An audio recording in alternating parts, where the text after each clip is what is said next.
About 500 police mobile force men have been deployed to the commercial city of Aba to restore peace in the troubled city. Earlier, the Assistant Inspector General of Police, IG Operations Taiwo Lakanu, had said, while on duty, told to Aba that the mobile policemen had assumed duty and that the whole place is quiet as the policemen are on patrol. My guests in the studio are making sense of the military and the legal perspectives to a declaration of a group as a terrorist. IPOB has been declared a terrorist. That's the developing story we've been following for you on Channels Television. The group has come out to say they are not terrorists, they do not carry arms. And that is how the federal government of Nigeria sees that group. We'll take the conversation further. Retired Colonel Hassan Stanlabo, former military officer in Nigeria, and Mr. Liberos Oshoma, a legal practitioner in Nigeria and a political analyst, have been weighing in on this matter. Well, now, you before we went on that break, yes, right. You were going to say whether or not the military has done enough or they haven't. Thank you. Sean, let me say this: the level of information or the amount of information before government is not available to we ordinary folks on the streets.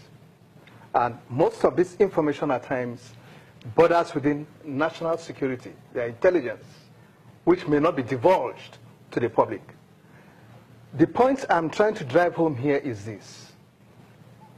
Government is gradually beginning to learn its lessons.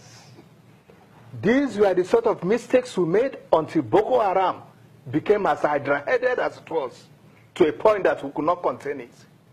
So you're making the same mistakes? Just, excuse me. It got to a point whereby even the authorities that ought to react were rather reading a different meaning into it, be it political or whatever. And there was a need that by the time we came in, it was already late. El Zakzaki in Zaria started a very funny thing. Okay? If you know Zaria very well, nearly half of Zaria was under his control. And he was getting larger than life. It became necessary to curb his excesses before we have another Boko Haram in our hands. Colonel, today we have done that. Just a moment, Colonel. Just a moment. Let me show you a dictionary meaning of the word terrorist.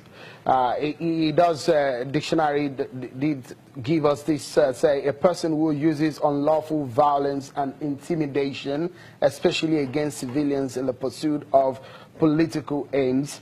It went further, it goes further to say 4 commercial aircraft, that's an example, were hijacked by terrorists.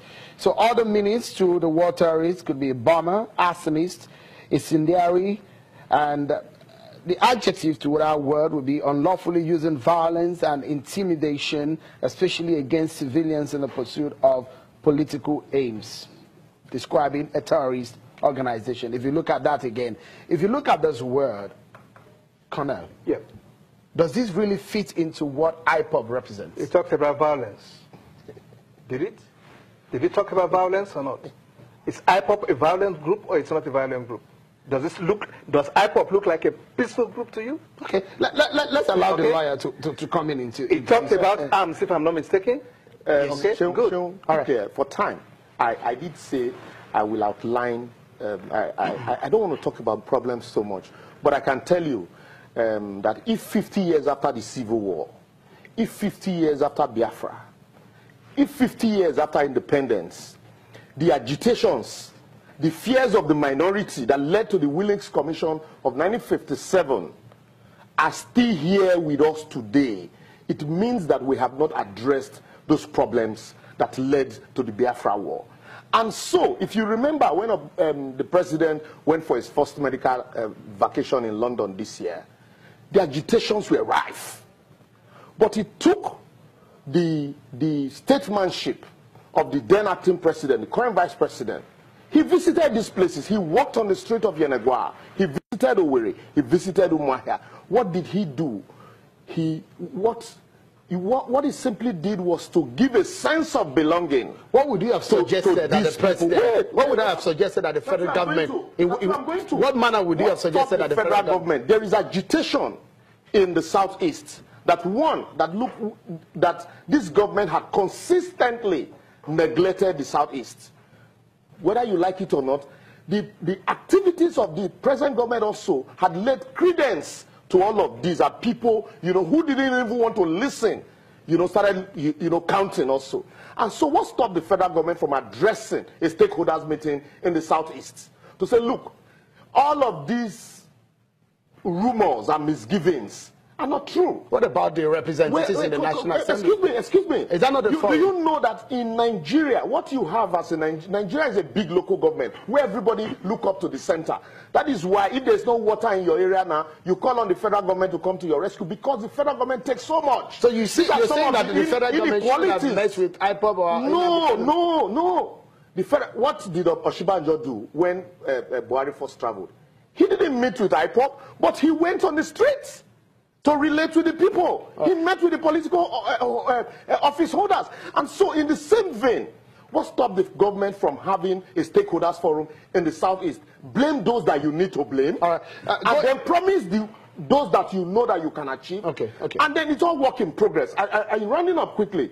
We have never been this divided the way we were in the last election. And after the election, rather than the president now unifying everybody, he started making statements that further divided us. And all of these are fallouts of those statements. Right, and that's why you have all of this. Colonel, going forward, because of our time now. Yes, I know we don't have time. What is the implication? Now a terrorist group, how would the federal government be handling this group? The entire weight of our national counter-terrorism strategy will be brought to bear on them. Okay? And I was just trying to quickly react to him under some seconds, please. It won't kill the ideology. All the that solve the problem. I understand. For 50 years it didn't. I understand you. You see, all the grievances expressed by both IPOB or even the entire East, there is today a window of opportunity within which these grievances could be addressed. And what is that? Is the government addressing it? Restructure. Is the government addressing it? Now, just a minute. I'm heading there. We need to close in 30 seconds. You will make them become irrelevant. We need to close in 30 seconds. We need to close in 30 seconds, yes, please. If yes. you just, and it will be my closing remarks. Please, go ahead, please. I'm saying we have that ambit of opportunity in restructure, okay, to address these issues. Fine. What is wrong in IPOB? I don't want to say the entire East, because frankly speaking, most Igbos don't even buy into this idea of IPOB or Biafra. What is wrong in you articulating whatever you think are the issues and bring them to the table? My closing. All right. Just let me allow Mr. Liberals. And it is important that I advise Northerners up there, please not to, or to ensure that they protect the Igbos. All right. Because we are seeing what is happening now. We need to go whereby Hausas are being targeted. Just Northerners up north to make sure they protect Mr. Liberals. We need to protect them against any attack. We need to allow Mr. Liberals. Quickly. Just a statement, because we are out of time. Please. You find out that all of these agitations leads to one thing, that the current structure as presently practiced is not sustainable. And so we need to do something about it. Otherwise, 50 years from now, you will still have this agitation. Thank you so much. And military force will not end it. The conversation will continue right after here, but that's how far we can go. Many thanks, retired Colonel Asen Stan Lambo and Mr. Liberals Oshoman. That's our show for today. Many thanks for being part of it. I'm Sean Akimbale. Bye for now.